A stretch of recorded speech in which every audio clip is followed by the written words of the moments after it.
નમસ્કાર, હું નિશિત રાજ્યગુરુ. ભારતનું ગ્રોથ એન્જિન ગણાતા ગુજરાતમાં બેરોજગારી મુદ્દે વિપક્ષ કોંગ્રેસે ફરી એક વખત સરકાર પર નિશાન સાધ્યું. વિધાનસભા ગૃહમાં ગુજરાતમાં બેરોજગારીના સરકારી ચોપડે નોંધાયેલા આંકડાઓ સામે આવ્યા, જે બાદ ભાજપ અને કોંગ્રેસના નેતાઓ વચ્ચે વાકયુદ્ધ છેડાઈ ગયું. આંકડાઓ મુજબ ગુજરાતમાં કુલ 2,83,140 બેરોજગારો નોંધાયેલા છે, જે પૈકી 2,70,922 શિક્ષિત બેરોજગારો છે. તો 12,218 અર્ધ શિક્ષિત બેરોજગારો છે.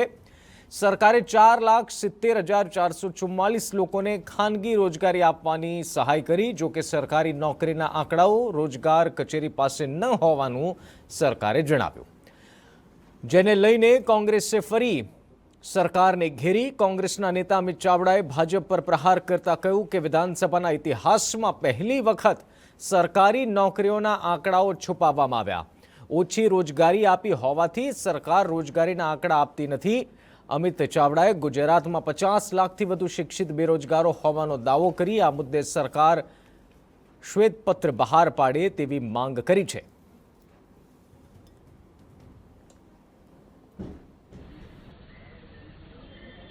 ત્યારે આજે અમારી સ્પષ્ટ વિધાનસભામાં માગણી રહી છે કે સરકાર શ્વેતપત્ર બહાર પાડે કે તમારું 10 વર્ષનું ભરતી કેલેન્ડર હતું, એ પૈકી કેટલી ભરતીઓ તમે કયા વિભાગમાં કાયમી ધોરણે કરી છે, કેટલી જગ્યાઓ પર તમે આઉટસોર્સિંગ કે કોન્ટ્રાક્ટથી કામ લો છો, અને કેટલી જગ્યાઓ તમે ખાલી રાખી છે અને કેટલી જગ્યાઓ તમે આવનારા દિવસોમાં ભરવા માગો છો, એનું શ્વેતપત્ર સરકાર બહાર પાડે, જેથી ગુજરાતના 50 લાખ કરતાં વધારે જે શિક્ષિત બેરોજગાર યુવાનો છે એમને ખ્યાલ આવે કે આ રોજગારીની વાહવાહી કરતી સરકારે ખરેખર કેટલા રોજગાર આપ્યા છે, આવનારા દિવસોમાં રોજગાર મળશે કે નહીં.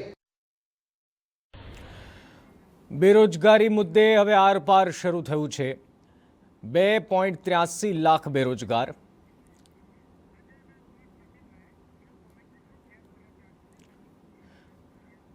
ગૃહમાં મુદ્દો ઉઠ્યો. સરકારે કેટલાક આંકડા રજૂ કર્યા ને સૌથી ચોંકાવનારી વાત આપ સમજો. સરકારે કહ્યું સરકારી નોકરીના આંકડાઓ નથી.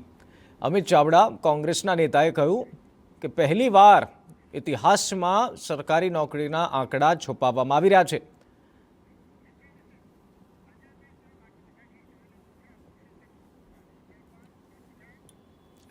આ મુદ્દે ચર્ચા કરીએ. ચર્ચા એટલા માટે પણ જરૂરી છે કારણ કે આ કોઈ એવો મુદ્દો નથી કે જેના પર એક વખત ચર્ચા કરી લઈએ અને ત્યારબાદ એની ચિંતા કોઈ ન કરે. ચર્ચા કરવા કેટલાક મહાનુભાવો મારી સાથે જોડાયેલા છે. મારી સાથે જોડાયા છે ભાજપના નેતા પરિમલ ત્રિવેદી જોડાયા છે, કોંગ્રેસના નેતા હેમાંગ વસાવડા જોડાયા છે, અને મારી સાથે સ્ટુડિયોથી પણ વિદ્યાર્થી નેતા યુવરાજસિંહ જોડાયા છે. તમામની સાથે ચર્ચા કરીશું. ગંભીર વિષય છે આ, અને એક બહુ સિમ્પલ લાઇનમાં, સિમ્પલ ભાષામાં, સામાન્ય એક વાક્યમાં સમજી લઈએ. 2.83 લાખ બેરોજગાર છે અને એમાંથી 2.70 એટલે કે લગભગ 95% આસપાસ શિક્ષિત બેરોજગાર છે, અને આ રાજ્ય માટે ખૂબ જ ચિંતાનો વિષય છે. ચર્ચા કરીએ. સૌથી પહેલાં પરિમલભાઈ, રોજગારીના દાવા સરકાર ખૂબ કરે છે. અમે રોજગારી આપીશું એવા વાયદાઓ પણ ખૂબ કર્યા, પરંતુ જે આંકડો સામે આવ્યો છે ને પરિમલભાઈ, આપ તો શિક્ષણ જગત સાથે ખૂબ લાંબા સમયથી જોડાયેલા રહ્યા, આપને તો વધારે એ વાતનો અંદાજ હશે. 2.83 લાખ હજુ પણ બેરોજગાર, નોંધાયેલા બેરોજગારની વાત છે આ, અને હજુ તો જે નથી નોંધાયેલા અથવા તો જે શિક્ષિત બેરોજગારો બીજા છે જે હજુ પ્રયાસમાં છે એની વાત તો અલગ છે. શું આ સરકાર આના પર ચિંતિત છે અને શું કાર્યવાહી કરી રહી છે, શું પગલાં લઈ રહી છે?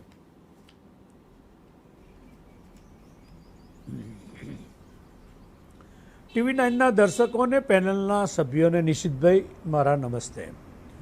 ખૂબ ગંભીર વિષય છે, આપની વાત સાચી છે.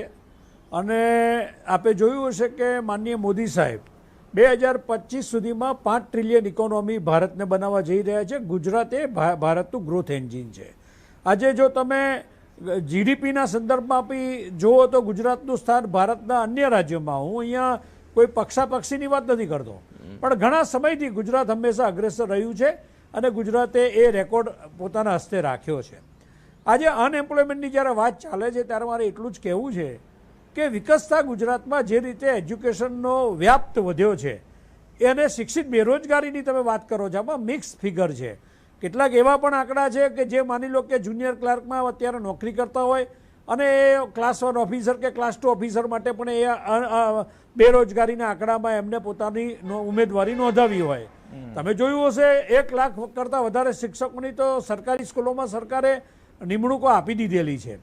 તેમ છતાં જેમ જેમ આપણે ત્યાં શિક્ષણનું સ્તર વધે છે, ગામડાઓમાં પણ તમે જોયું હશે અત્યારે જે રીતે માનનીય મોદી સાહેબ જ્યારે મુખ્યમંત્રી હતા ત્યારે કન્યા કેળવણી ઉપર ભાર આપ્યો અને શાળાએ જવા માટે બાળકોને પોતે ધૂમધકતા તાપમાં જતા હતા. એ બધા પરિણામ અત્યારે એટલા સુધી આવે છે કે સ્કૂલોનો વ્યાપ વધ્યો, વધારે થોડી દુઃખદ બાબત અને થોડી કમનસીબ બાબત એટલા માટે પરિમલભાઈ છે આપને, સોરી હું આપને અટકાવી રહ્યો છું. આપ જેવા વિદ્વાન વ્યક્તિ જે શિક્ષણ જગત સાથે એટલું જોડાયેલા હોય, એ ટ્રિલિયન ઇકોનોમીની વાતથી આ સવાલના જવાબની શરૂઆત કરે થોડું દુઃખ થાય. અને આપ એ લોજિક જે સમજાવવા માંગી રહ્યા છો, સરકારના આંકડા છે કે આટલા બેરોજગાર છે અને શિક્ષિત બેરોજગાર આટલા છે, મને લાગે છે કે એની ઉપર ચિંતાથી આ સવાલના જવાબની શરૂઆત થવી જોઈતી હતી. પરંતુ તેમ છતાં આવું છું આપની પાસે. હેમાંગ વસાવડા મારી સાથે છે. હેમાંગભાઈ, પરિમલભાઈ કહી રહ્યા છે કે સરકાર પ્રયાસ કરી રહી છે, સરકારના પ્રયાસ ચાલુ છે અને કેટલાક એવા પણ એમનું જે લોજિક છે કે એવું પણ હોઈ શકે કે કેટલાક જુનિયર ક્લર્કમાં હોય અને ક્લાસ 1, 2 માટે પ્રયાસ કરતા હોય, એનો પણ આંકડો કદાચ આની અંદર મિક્સ હોય, જે પરિમલભાઈ કહી રહ્યા છે. હું યુવરાજ પાસેથી પણ જાણીશ, પરંતુ હેમાંગભાઈ આપની શું પ્રતિક્રિયા છે?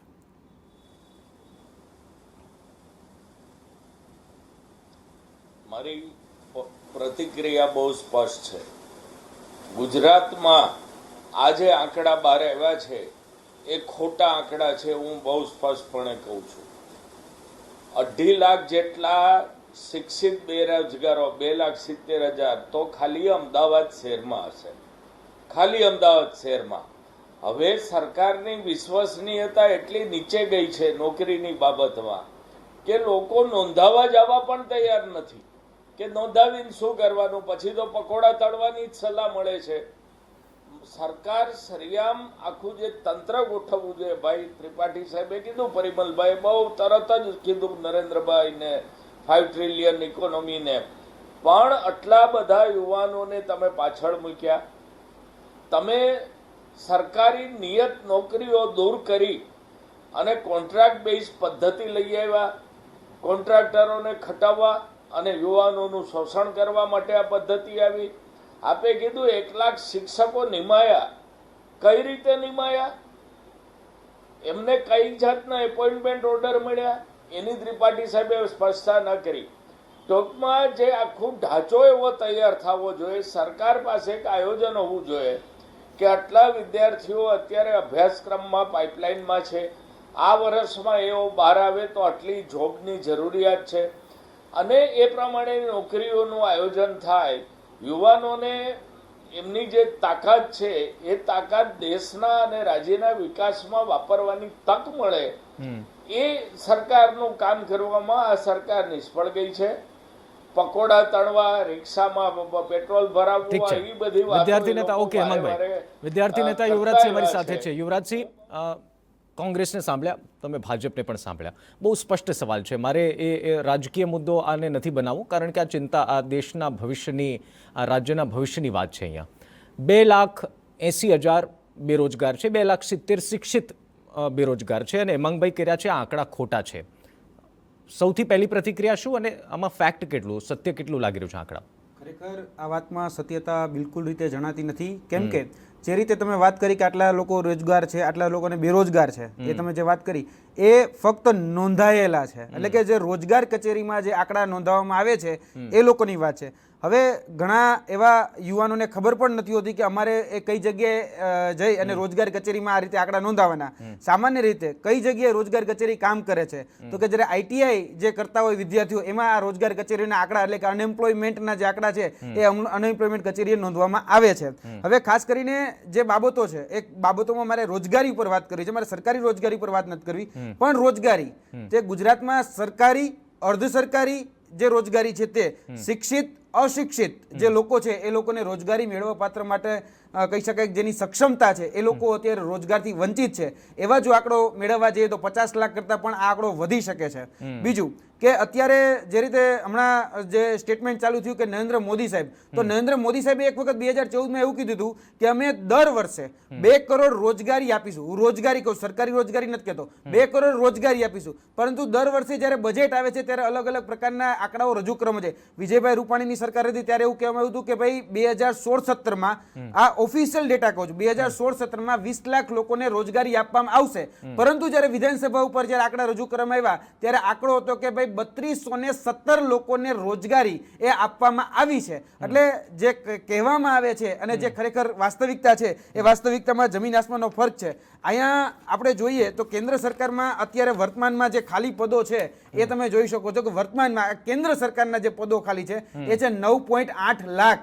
જે સમયે નરેન્દ્ર મોદી સાહેબ કેન્દ્ર સરકારમાં ગયા એટલે કે કહી શકાય કે કેન્દ્રમાં એટલે કે પીએમ બન્યા, પ્રધાનમંત્રી બન્યા, ત્યારે પણ આ જે આંકડો છે એ આંકડામાં હજી સુધી રોજગારી મળી નથી. આ એ સમયથી પદ ખાલી છે અને અત્યારે વર્તમાનમાં પણ આ જ પદ જે છે એ ખાલી છે. એટલે આવા હું તમને હજી એક દાખલો આપું કે રોજગાર કચેરી જે અત્યારે આપણે કહી શકાય કે આ બધી જે સંસ્થાઓના આંકડા ભેગા કરે છે એ રોજગાર કચેરીમાં વર્તમાનમાં ઓફિશિયલ લેટર કહું છું અને વિધાનસભામાં ઉપર આનો જવાબ છે કે ભાઈ રોજગાર કચેરીમાં 50% જગ્યાઓ ખાલી છે. એટલે કે જે સ્ટાફની જરૂર હોય એ રોજગાર કચેરી જેને ખરેખર રોજગાર આપવાનું કામ કરવું છે ત્યાં જ 50% સ્ટાફની અત્યારે ઘટ છે. અને તમે હમણાં શરૂઆત જ્યાંથી કરી કે ભાઈ રોજગાર કચેરી પાસે સરકારી કેટલી ટૂંકમાં સરકારે કેટલી રોજગારી આપી એના આંકડાની કોઈ પણ જગ્યાએ નોંધ એ કરવામાં આવી નથી. એટલે જે રોજગારી નોંધે છે ત્યાં જ પૂરતો સ્ટાફ નથી. ત્યાં જ પૂરતો સ્ટાફ નથી. અને આમાં ઠીક છે, હું પરિમલભાઈ આ સવાલ લઈને આવું છું તમારી પાસે. અજય ઉમટ રાજકીય વિશ્લેષક અમારી સાથે જોડાયા છે. અજયભાઈ સ્વાગત છે.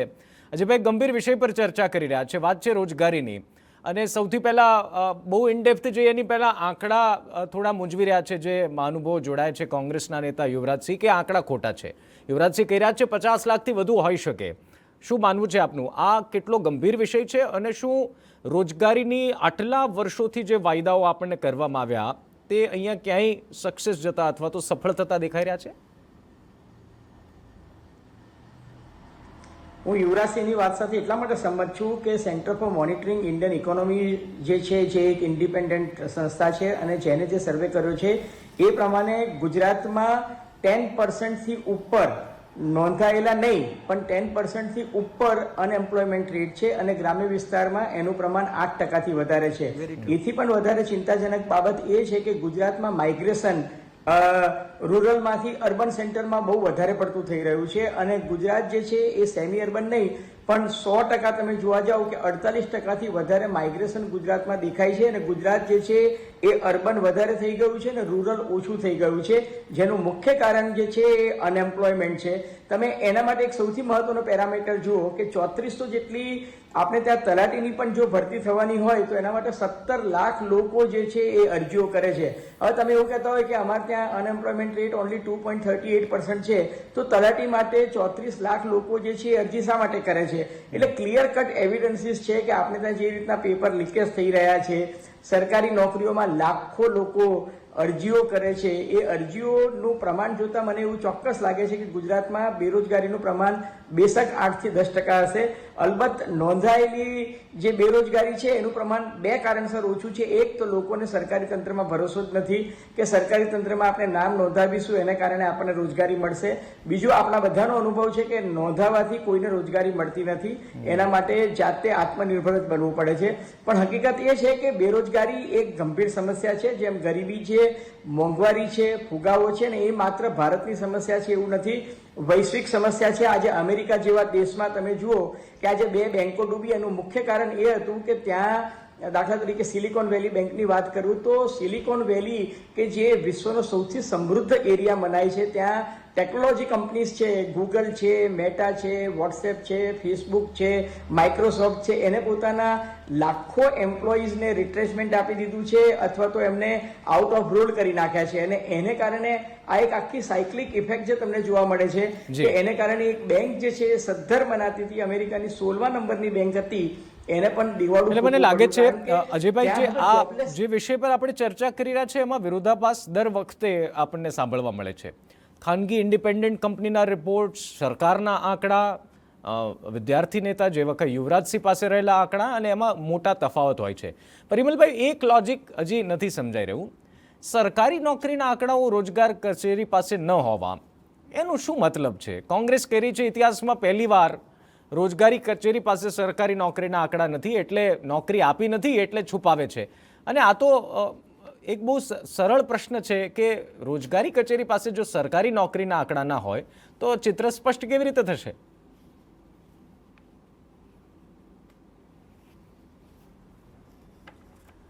નિશિતભાઈ, હું કોંગ્રેસના મિત્રોને જવાબ આપવા એટલા માટે નથી માગતો કે એને પ્રજાએ જવાબ આપ્યો છે. આ પકોડાની વાત ને આ બધી વાતો ઘસાઈ ગયેલી ટેપ છે. 5 ટ્રિલિયનની ઇકોનોમી, ગુજરાતનો ગિફ્ટ સિટીની સાથે બુલેટ ટ્રેનનું જોડાણ, રોજગારીની વાત આ બધું એમનેમ નથી થવાનું. એની સાથે મિલિયન્સ ઓફ જોબ ઊભી થવાની છે. આજે દુનિયાની મલ્ટીનેશનલ કંપનીઓ અહીંયા આવી રહી છે.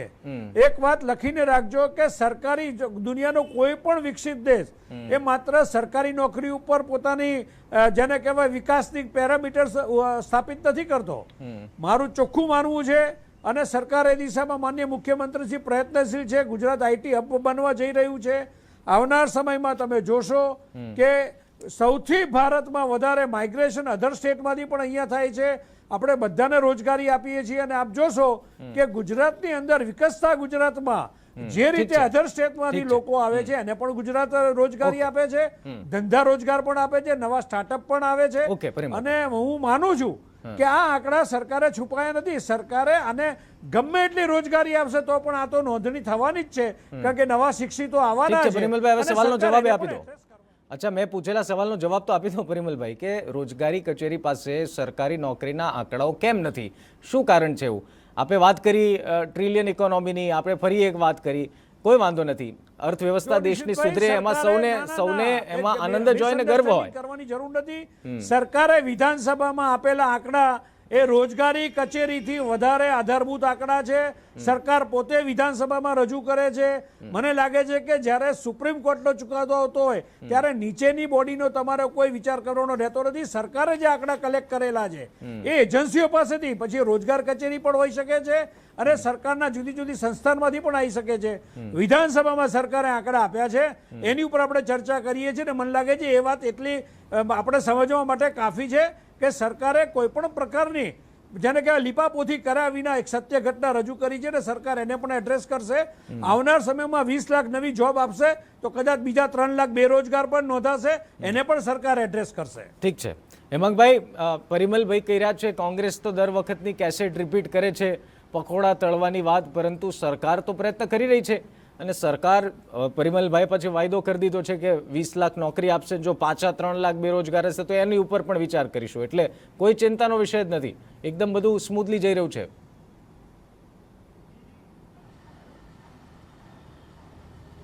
ચિંતાનો વિષય ભારતીય જનતા પાર્ટી, એની સરકાર કે પરિમલભાઈ માટે નથી. ચિંતાનો વિષય બેરોજગાર યુવકોના મા બાપનો છે. 18 પેપર ફૂટે, ભરતીઓ ડીલે થાય. તમે વિચારો તો ખરા કેટલાને સરકારી નોકરી મળી એના આંકડા જ નથી. એવું નથી આંકડા નથી, પણ બતાવી શકે એવા આંકડા ન હોવાથી છુપાડે છે. વર્ષો વર્ષ 20 લાખ રોજગાર ને 10 લાખ રોજગારની વાત કરે છે, પૈથી અડધાને પણ રોજગારી મળતી નથી. આજે ગુજરાતમાં જે સારી પરિસ્થિતિ જે કાંઈ છે એ આપણી પ્રજાને લીધે છે. સાહસિક પ્રજા, કુનેવાળી પ્રજા, પોતાના વેપાર ધંધા અને ઉદ્યોગો સ્થાપિત કરતી પ્રજા, અને એને લીધે એમાં સમાતા યુવાનોની વાત છે. સરકારના કોઈ પણ પ્રયત્ન મેં તળિયામાંય નથી જોયા કે જાહેરમાંય નથી જોયા. એટલે આવા ફોલ્સ પ્રોમિસીસ આપવા અને ખોટા આંકડા બોલ્યા કરવા એ ભારતીય જનતા પાર્ટીની પદ્ધતિ છે. પછી એ સરકારમાં હોય કે બહાર બીજેપીના વક્તાઓ બોલતા હોય, ખોટું બોલવું એ એમની આદત છે. જે પણ આ રાજ્યના યુવાનો, નોકરી ઈચ્છુક યુવાનો અથવા તો કોમ્પિટિટિવ એક્ઝામની તૈયારી કરતા યુવાનોના ઘણા પ્રશ્નો છે, મને ખબર છે, આપ જોઈ રહ્યા છો. અને આપના જે પ્રશ્નો છે હું આ બ્રેક પછી આ તમામ મહાનુભાવો પાસેથી લેવાનું છું. એક બ્રેક માટે રોકાઈને બ્રેક બાદ આ જ વિષય ઉપર એટલે કે રોજગારી વિષય ઉપર ચર્ચા કરીશું.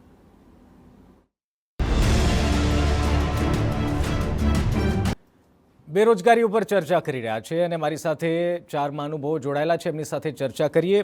બ્રેક પહેલા યુવરાજસિંહ કેટલાક વિષય ઉપર ચર્ચા કરવાનો પ્રયાસ કર્યો, પરિમલભાઈ પાસેથી જવાબ લેવાનો પ્રયાસ કર્યો. બહુ ટૂંકો સવાલ છે. આપ યુવાઓ સાથે જોડાયેલા છો, કેટલા યુવાનોને નોકરી મળી? જે દાવો પરિમલભાઈ કરી રહ્યા છે કે અમે તો નોકરી આપી રહ્યા છીએ, 20 લાખ નોકરીનો વાયદો ફરી એક વખત સાંભળવા મળ્યો. કેટલા યુવાનોને હકીકતમાં નોકરી મળે છે, ખાનગી ક્ષેત્ર હોય કે સરકારી ક્ષેત્ર? આ બંને ક્ષેત્રો એવા છે, ખાનગી ક્ષેત્ર અને સરકારી ક્ષેત્ર. સરકારી ક્ષેત્ર જે છે ત્યાં છેલ્લા વર્ષોમાં જીપીએસસી, જીપીઆરબી, પંચાયત સેવા પસંદગી મંડળ અને ગૌણ સેવા પસંદગી મંડળ, આટલા આપણી પાસે ભરતી બોર્ડ છે. એ ભરતી બોર્ડ દ્વારા જે પરીક્ષાઓ લેવામાં આવી અને જે રોજગારી આપવામાં આવી, સ્ટીલ ટુડે આજે જે કહી શકાય કે રોજગારી પત્ર જે આપવામાં આવી રહ્યા છે એ આરોગ્ય વિભાગને આપવામાં આવી રહ્યા છે. આની સાથે જો કેલ્ક્યુલેશન કરું તો સમથિંગ થાય છે 38,000, 38,000, જે 2020 થી લઈ 2023 સુધીનું આંકડો કહું છું સરકારી રોજગારીનો. એમાં જીપીએસસી પણ આવી ગઈ, પંચાયત સેવા પસંદગી મંડળ પણ આવી ગઈ અને એની સાથે ગુજરાત પોલીસ રિક્રુટમેન્ટ બોર્ડની, પોલીસ એલઆરડીની અને પીએસઆઈની જે ભરતી આવી ગઈ, જે નકલી પીએસઆઈ ઘૂસી ગયો હતો એ પણ આવી ગઈ, કારણ કે એમાં 1382 લોકોને રોજગારી મળી સરકારી. 3 વર્ષની વાત છે. આ 3 વર્ષની વાત છે. આ છે સરકારી રોજગારીનો આંકડો. સરકારી રોજગારીની સાથે હું એમ પણ વાત કરવા માંગુ છું કે હમણાં જ કહી શકાય કે રાજકીય વિશ્લેષક જે વાત કરી હતા કે તલાટીના ફોર્મ 34 લાખ ભરાય છે. આનું કારણ શું છે? તો એનું કારણ એ છે કે આ લોકો છે ને રોજગાર વાંચુક છે. એવું નથી કે નોકરી વાંચુક, અને જરા એવું પણ નથી કે આ લોકો સરકારી રોજગારી વાંચુક જ છે. આ લોકોને રોજગારી જોઈએ છે. હું તમને એક સ્પષ્ટતા કરું છું કે તલાટીની જે પરીક્ષા છે ને એ 1800 ગ્રેડ પે વાળી અને સૌથી લોએસ્ટ કેડરની આ પરીક્ષા હોય છે. તેમાં 34 લાખ જેટલા ફોર્મ ભરાય છે અને પરીક્ષાનું જે સ્ટાન્ડર્ડ છે એ 12 પાસ ઉપર છે. એટલે 12 પાસ ઉપર એટલે કે આપણે એને શિક્ષિત ગણીએ છીએ. તો આ શિક્ષિત રોજગારી મેળવનારા વ્યક્તિઓ જે ખરેખર સક્ષમ છે, બીજી બધી ફિલ્ડમાં પણ સક્ષમ છે, છતાં પણ એ તલાટીની નોકરી એટલા માટે મેળવવા માંગે છે કેમ કે એને એવું લાગે છે અહીંયા કદાચ સ્પર્ધા પારદર્શિતા પૂર્વકની થશે તો એ લોકોને નોકરી મળશે. એટલે આ લોકો જે છે ને એ રોજગાર વાંચુક છે. બીજું આવ્યું કે આપણે પ્રાઇવેટ સેક્ટર. હું તમને ઇન્ટરપ્ટ કરું, આપ જવાબ કન્ટિન્યુ કરજો. 12 પાસને આપણે શિક્ષિત માની, હા, 34 લાખ લોકોએ ફોર્મ ભર્યા. યસ. તો એનો સીધો મતલબ તો એ થયો કે 34 લાખ લોકો નોકરી વગર છે. યસ, ઇનડાયરેક્ટલી કે ઇનડાયરેક્ટલી. અને સૌથી લોએસ્ટ કેડરની પોસ્ટ છે. એવું નથી કે હાયર કેડર હોય કે એમાં જવું હોય. અને બીજું હમણાં એક વાતચીત થતી હતી, કોઈ આઈ થિંક મને યાદ છે કે ભાજપના પ્રવક્તાએ વાત કરી કે જુનિયર ક્લાર્ક જે છે એ પછી ક્લાસ 1 2 ની, પણ ખરેખર તેનું રોજગાર એમ્પ્લોયમેન્ટ જે કાર્ડ આવે એમાંથી એનું નામ નીકળી જ છે, કેમ કે એક વખત એને રોજગારી મળી ગઈ છે. એટલે એ વ્યક્તિ અહીંયા છેદ ઉડી જાય છે. બીજી એક હમણાં કંઈક વાત આવી કે શિક્ષકોને 1 લાખ નોકરી આપવામાં આવી. હું શિક્ષકોનો આંકડો કહી દઉં. ભૂપેન્દ્રસિંહ ચુડાસમા સાહેબ જ્યારે શિક્ષણ મંત્રી હતા ત્યારે જે નોકરી આપવામાં આવી છે એ છે 6,862. ત્યાર પછી જીતુભાઈ વાઘાણી આવ્યા છે. જીતુભાઈ વાઘાણી જે નોકરી આપી છે એ છે 3240, 3240. આ જે છે શિક્ષકો એટલે કે ટેટ અને ટાટ જે પાસ કરેલા છે એ લોકોને સરકારી ક્ષેત્રોમાં શિક્ષક તરીકેની નોકરી આપવામાં આવી છે. એની સાથે જે પ્રવાસી શિક્ષકો છે એ પ્રવાસી શિક્ષકોનો આંકડો છે 7,200. આ પ્રવાસી શિક્ષકોને નોકરી આપવામાં આવી છે, જેને આપણે કોન્ટ્રાક્ટ બેઝ નોકરી કહેતા હોય છે. એટલે આ પ્રકારની નોકરીઓ એ જે છે આપવામાં આવતી હોય છે. અને બીજો જે સૌથી મોટો પેચીદો પ્રશ્ન, આ તો ઠીક છે, પરિમલભાઈ તો 1 લાખ કે છે, તમારું ટોટલ તો 16-17 હજાર થાય છે. 38,000 થી વધે નહીં. કદાચ હું એમ કહી દઉં કે 38,000 માં શિક્ષક આવી ગયા, બધું આવી ગયું. શિક્ષક આવી ગયા, એલઆરડી ના આવી ગયા, બિન સચિવાલય આવી ગયા, આરોગ્ય વિભાગના એમપીએસડબલ્યુ ના કર્મચારીઓ આવી ગયા, તમામ આવી ગયા. કારણ કે આ આંકડો મારી પાસે ઓફિશિયલ છે. નાનો સવાલ પરિમલભાઈ પૂછેલો. પરિમલભાઈ, આ થોડો આંકડો ફેર થાય છે. 1 લાખ અને 36-37 હજાર યુવરાજસિંહ કર્યા છે, એમાં તો શિક્ષકો આવી ગયા. અચ્છા, પ્રવાસી શિક્ષકો પણ આવી ગયા અને ટેટ ટાટ વાળા પણ આવી ગયા, પીએસઆઈ પણ આવી ગયા. તો આ 1 લાખનો આંકડો કયો છે? એટલે એનું કેલ્ક્યુલેશન પણ હશે ને આપની પાસે?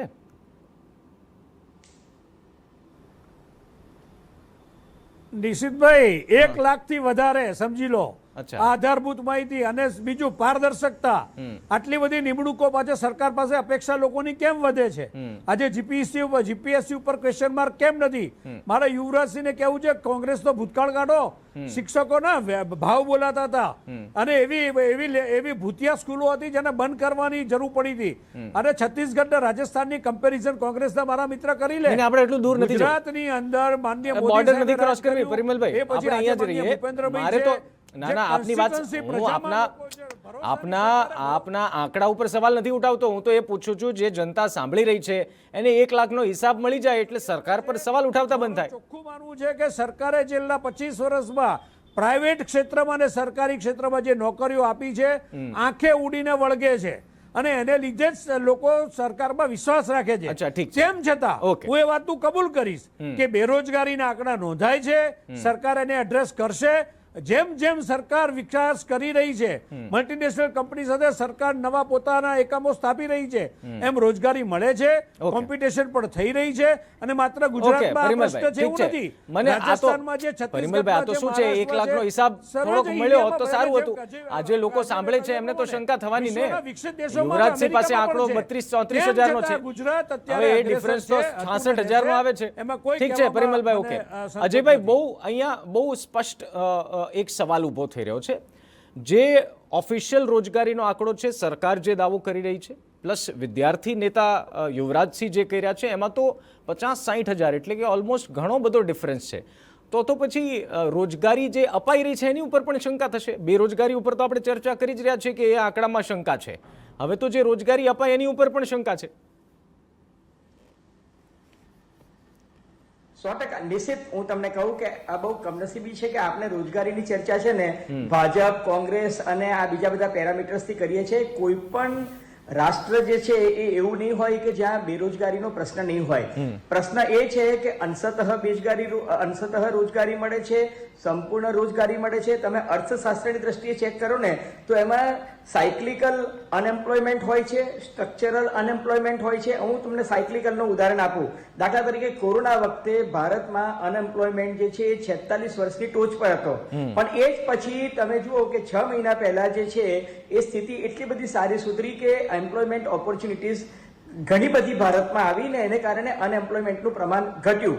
એ પછી એક આવે છે સ્ટ્રક્ચરલ મિસમેચ, કે હું ગ્રેજ્યુએટ છું પણ મને જે મારી સ્કિલ છે એ સ્કિલ પ્રમાણેની જોબ મળતી નથી. That is mismatch of job. એટલે હકીકત એ છે કે સ્કિલ અપગ્રેડેશન કરવું પડે.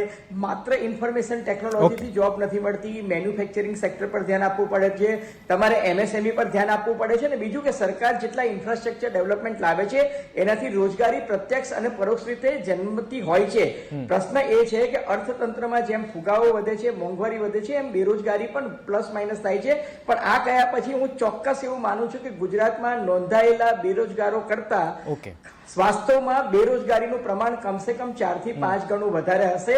અને આ આંકડા એવા છે કે જેમાં અંશતઃ રોજગારી હોય પણ ક્યારેક સંપૂર્ણ રોજગારી ન પણ હોય. અને સરકારી નોકરી પર જ આધાર રાખવો એ બેરોજગારી માટે ઉચિત નથી. પ્રાઇવેટ સેક્ટર ખુલ્લું છે અને ગ્લોબલાઇઝેશનના જમાનામાં પ્રાઇવેટ સેક્ટર પર વધારે રાખવું પડશે. હેમાંગભાઈ, પરિમલભાઈ કહી રહ્યા છે કે જે સરકારના પ્રયાસો છે એ પૂરતા છે ને આગળ પણ કરતા રહીશું. આમ તો એ કોંગ્રેસના સ્ટેટના એક્ઝામ્પલ આપતા હતા, પરંતુ આપણે ગુજરાતની વાત કરી લઈએ.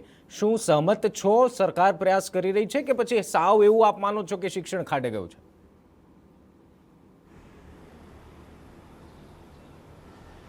પરિમલભાઈની જો વાત આપણે સાચી માનીએ તો સરકાર ઘેર ઘેર જઈ યુવાનોને પકડીને નોકરીએ લગાડે છે. 2-3 નોકરીઓ આપી દે છે ગુજરાતમાં.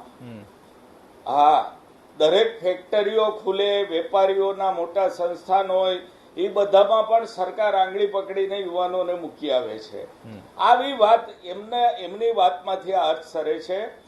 જે સ્થાનિક ઉદ્યોગો લાભ લે છે સબસિડીનો, ટેક્સ રિલીફનો, એમાં ફરજિયાત સ્થાનિક રોજગારી આપવાનો જે નિયમ છે એ પણ ગુજરાતમાં પડાતો નથી.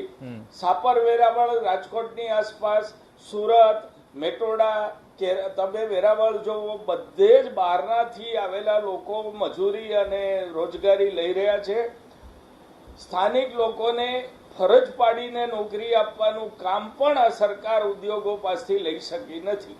ઠીક છે, સમયનો અભાવ છે. મને લાગે છે યુવરાજસિંહ આપનો આ પોઈન્ટ થોડો ક્લિયર કરવાનો હતો. 30 સેકન્ડ આપજો વધારે. ખાસ કરીને અત્યારે જે પ્રાઇવેટ સેક્ટરની જે વાત થઈ રહી છે, પ્રાઇવેટ સેક્ટરમાં જે સ્થાનિકોને જે મહત્વ અપાવવું જોઈએ સ્થાનિકોને મહત્વ આપવામાં નથી આવતું. જે રીતે પ્રાઇવેટ સેક્ટરની જે પણ મોટી મોટી કંપનીઓ ગુજરાતમાં આવે છે તો પેલા એ પ્રકારના એમઓયુ જ્યારે એની સાથે સાઇન કરવામાં આવે છે ત્યારે એવું કહેવામાં આવે છે કે 85% જે છે એ સ્થાનિકોને રોજગારી મળશે. પરંતુ આમાં પણ જે વાત હેમાંગભાઈએ કરી વાત સાથે હું સહમત છું, કેમ કે એ સ્થાનિકોને મહત્વ એ અપાતું નથી, જેને કારણે જે રોજગારીની જે સમસ્યા છે એ ઊભી છે. અને એનસીઆરબીનો હમણાં થોડા દિવસ પહેલા જ આંકડો જે બહાર પડ્યો એમાં કહેવામાં આવ્યું કે બેરોજગારી લીધે આત્મહત્યાનું પ્રમાણ જે છે ગુજરાતભરમાં ગુજરાત છે એ આખા ભારત દેશમાં 5મા ક્રમાંકે પહોંચી ગયું છે. એટલે આત્મહત્યાના પ્રમાણમાં એ આપણે સૌથી આગળ નીકળી ગયા છીએ, ડ્રગ્સના પ્રમાણ પર સૌથી આપણે આગળ નીકળી ગયા છીએ. એટલે બેરોજગારી છે ને એ સૌથી મોટો વિકટ પ્રશ્ન છે. આની પર હેલ્ધી ચર્ચા થઈ, એટલે હેલ્ધી ચર્ચા થઈ તો આનું નિરાકરણ પણ કંઈક આવે એવી આપણે આશા રાખીએ છીએ. ખૂબ ખૂબ ધન્યવાદ યુવરાજસિંહ, હેમાંગભાઈ, અજયભાઈ અને પરિમલભાઈ, આપ ચારે અમારી સાથે ચર્ચામાં જોડાયા બદલ ખૂબ ખૂબ આભાર આપનો. ગંભીર વિષય છે, સરકાર આના પર કેટલું વિચારી રહી છે હવે સરકાર ખુદ જાણે, પરંતુ એક વાત બહુ સ્પષ્ટ છે, સરકારના આંકડા પછી બેરોજગારીના હોય કે અપાતી રોજગારીના, તેના પર હંમેશાથી શંકા થતી રહી છે. જો એમાં પારદર્શિતા આવશે તો મને લાગે છે આ રાજ્યના યુવાનોનો સરકાર પ્રત્યેનો વિશ્વાસ થોડો મજબૂત થશે. વિશેષ રજૂઆતમાં અત્યાર બસ આટલું જ. નમસ્કાર.